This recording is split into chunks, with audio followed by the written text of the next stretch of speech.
ভাই, বলুন তো আসল ইমানের গোপন রহস্য কি? প্রথমেই আল্লাহর প্রতি বিশ্বাস আনা,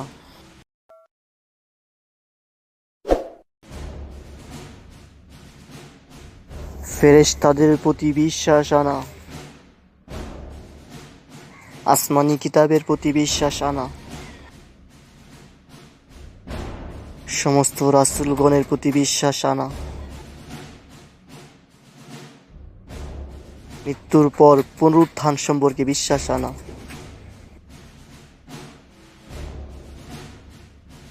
আখিরাতের প্রতি বিশ্বাস আনা,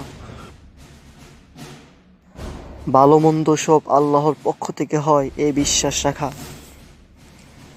ও, এ তো ৭টা স্তর। এটাই তো আসল আকীদা।